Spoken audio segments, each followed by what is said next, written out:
Okay, just watched the latest episode of The Bachelor, and I need to just eat ice cream while I do this because I hate this fucking show, and I really just hate Nick.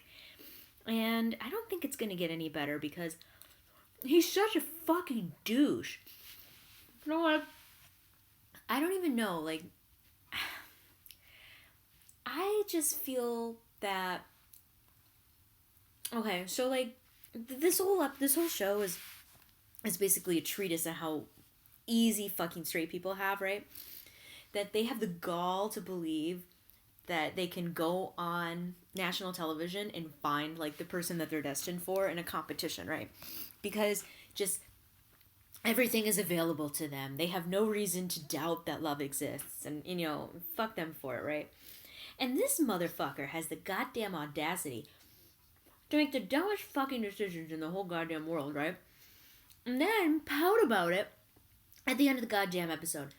Nick, you are a white, heterosexual, cisgendered man. Shut the fuck up and make some better decisions. Like, because the deck is not stacked against him. The deck is actually stacked completely and totally for him, especially on a show goddamn like this. These women have been taught their entire lives to like self-loathe, right? They're not good unless a man wants them. So they are ripe for the goddamn picking. And he has a couple girls who are great. Rachel is amazing. Vanessa, though we haven't seen as much from her since she like told him to like stuff his rose, I think she's amazing. I think Raven is like a silent MVP of this whole season so far. She's great. She's really funny, even with that southern accent. And yet, he does. So he has these really wonderful women who are for some reason interested in him, even though he shows absolutely no personality whatsoever. And he fucking is still so stupid and whiny about everything. I would like to take, I'm gonna like take it to Jasmine. Jasmine went off the fucking rails in this episode, but she was right about one thing. I want to punch Nick in the face too. Or strangle him. Or something to him. Just goddamn, like, fuck you. Absolutely fuck you. You're a white goddamn man. Shut the fuck up. Shut the fuck up. You know what? That was really classy. Shut the fuck up. Like, okay, you got rejected on national television twice. I feel sympathy for you. You know that made me cry, Nick. You know that made me cry when I watched it. I was in a very vulnerable place. That's probably why it made me cry. Why I had sympathy for a white man. But still, you had me.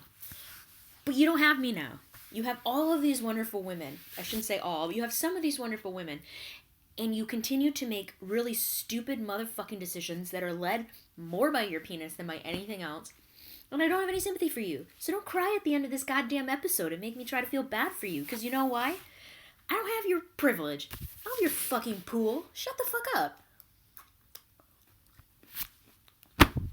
Shut the fuck up. I'm just so... I don't even know. I started this episode with absolute rage, right? Because he fucking keeps Corinne. Corinne, who is like a parody of a villain on a reality show. She's dumb as a fucking rock. She knows nothing about the world. She obviously voted for Donald Trump. She's an idiot. And she's manipulative and she's a liar. And the thing is, like, when Taylor comes back to confront him, she's like, she like downright lied to you. And the thing is, even if... And Nick says to her, well, I didn't really send you home because of what Corinne said. I just am following my heart. But here's the thing. You're following your heart, but a woman who you clearly is lying about this person, like you just called her a liar because Corinne said that you were bullying her, and then you tell Taylor, I don't think you were really bullying her. So either you're a fucking liar who doesn't want to stand up to that kind of behavior, right? Bullying behavior. Or you know that Corinne's a liar and you still decided to keep her. It's not like you had to keep Taylor. You could have sent them both home. But no, he kept Corinne. He has nothing with Corinne except for some kind of lust. I don't even know. Because here's the thing. She looks like she's 15. And as somebody who teaches 15-year-olds, I can say that. Like, what are you fucking doing? There's a group date in the... Okay, so then they go to St. Thomas. St. Thomas. St. Thomas, they should have gone to a better beach, though, on that group date, because it really didn't... It wasn't... It looked like a park, like, that's by a beach, where there's been so much back and forth movement on the grass that it's mostly dirt, but there's some grass. Like, it was not a good-looking beach. Why is it so hard? I don't think what I just ate was... I don't know. That was way harder than dough should be. There was a one-on-one date, right? Who did he go on that with? Oh, okay. So the only moment of any sincerity that came out of this episode was his one-on-one date with Christina. Christina has proven herself to be actually another one of those girls who deserves so much better than Nick could ever give. She's the Russian girl. She has this incredibly tragic backstory, right? She had an abusive mom. She was orphaned at a really young age, lived in the orphanage for a while, and then was adopted by an American couple. She still has a sister who lives in Russia, but she doesn't really get to talk to her much because she doesn't, keep up with her Russian as much, so it's difficult for them to communicate. She is this incredibly strong woman who deserves so much more than being on The Bachelor. And at first, when she starts to sort of reveal some of these details, Nick is like, God, I would like to hear more about that. And then he's immediately how do you say kiss me in Russian? And I'm like, fuck you. Just fuck everything about you. Just fuck you. Because you know what? Even though he does ask her later, it's kind of because the producers told him to tell him. Because they were like, Nick, you actually do have to kind of ask her about this. Otherwise, the audience is going to think you're a douche. Because he had the perfect opportunity to ask her. But instead, he made her make out with him. And then made her get into a bathing suit so they could swim. It's so fucking superficial. He doesn't give a shit. Her backstory is sad and tragic, and it demonstrates her strength. He doesn't care. He just doesn't care. So, Christina, I'm gonna put you on the list with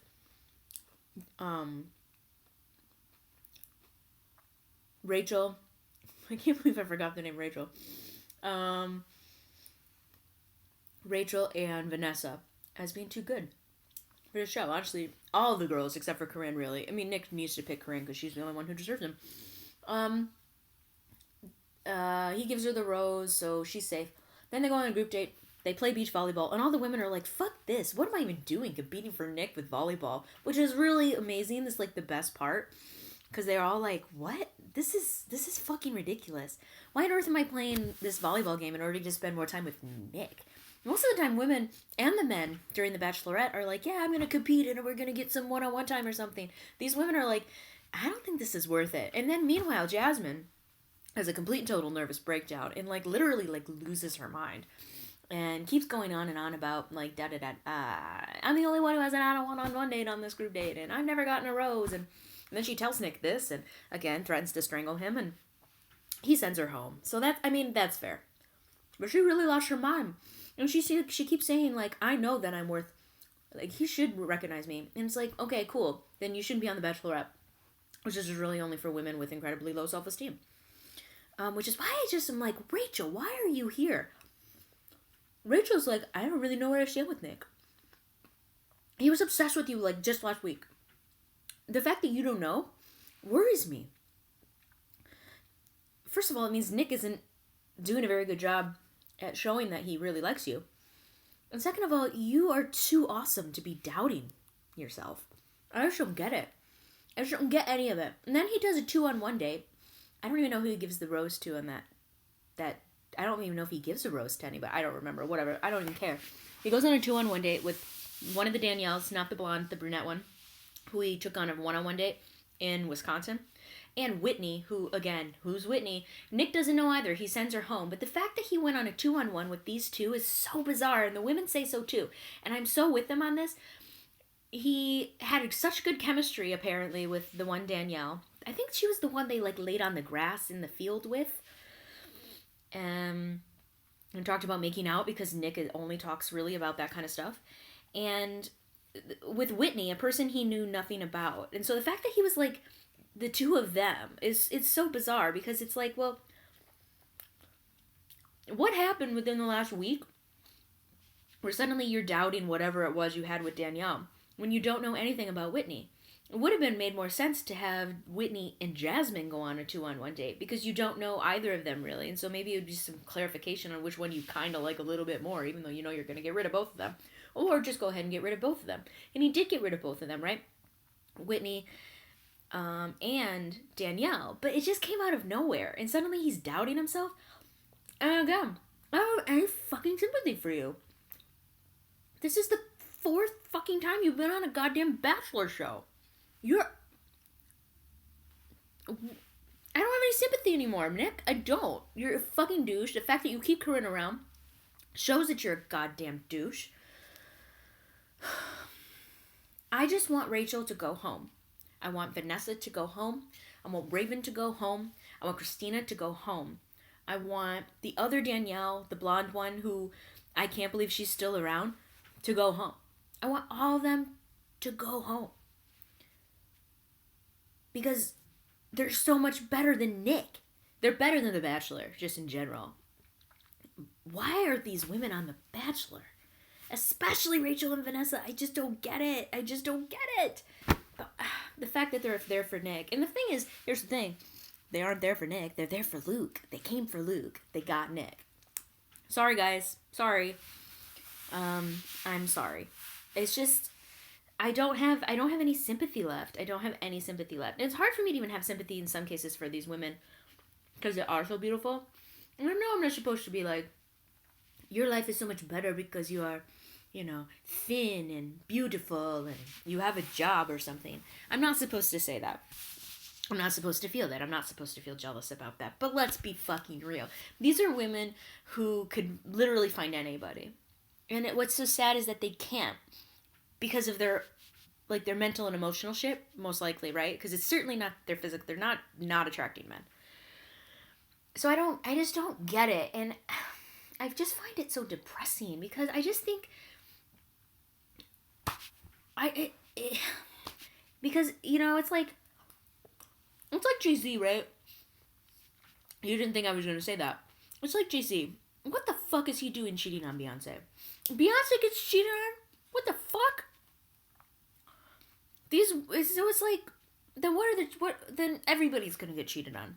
Everybody's gonna get cheated on. And the thing is, if these really beautiful women can't find anybody, that they have to go on The Bachelor and for fucking Nick and pretend to like Nick, what does that mean for the rest of us? And what does that mean for the rest of us who don't have the privilege to do this weird fucking experiment that straight people are able to do? What does it even mean? The one thing I understand about The Bachelor is the creation of a fantasy relationship. They don't know each other, but, there's interest there, and because there's some interest there, you're in this, that you craft this relationship, right? It's happened to me very recently. Someone expresses any kind of interest, and I've crafted a relationship if I also like them back. It leads to a lot of heartache that I work very hard in therapy to, not let escalate into something worse. But I get it, right? I get that fantasy building. But it's like, you don't need to just have the fantasy. You guys have all the privilege in the world to make your fantasy an actual reality with somebody who's not Nick. And I'm just like, I just don't fucking get it. I don't fucking get it. And you know what's really about, I just can't believe this season, I've lost my goddamn mind. I've lost my goddamn mind. Because even, I watch this fucking show because the world is horrible. Betsy DeVos was fucking confirmed as the Secretary of Education. And that's just today. And, I have to work with a person that I have feelings for who acts as though everything's cool. I can't even look at her. And I just think, I come home and I watch The Bachelor. and Real Housewives. But I come home and watch The Bachelor, and I just want things to work the way I think they're supposed to work. And so it bugs me that Nick is such a douche, and that he picks Corinne, and that women like Rachel are on this goddamn show. It just fucking blows my goddamn mind. Because the world is trash. My personal life is trash. I don't want the goddamn Bachelor to be trash. I just don't. So I'm just gonna eat more ice cream and fucking plan, I guess, at 9 o'clock with my co-teacher, the French Revolution, and fucking go to sleep. And forget this episode of The Bachelor even happened. Ugh. Fuck, man. Ugh. Just, fuck. I don't know. If we can't turn to The Bachelor, to whom can we turn? No. I just don't know. No.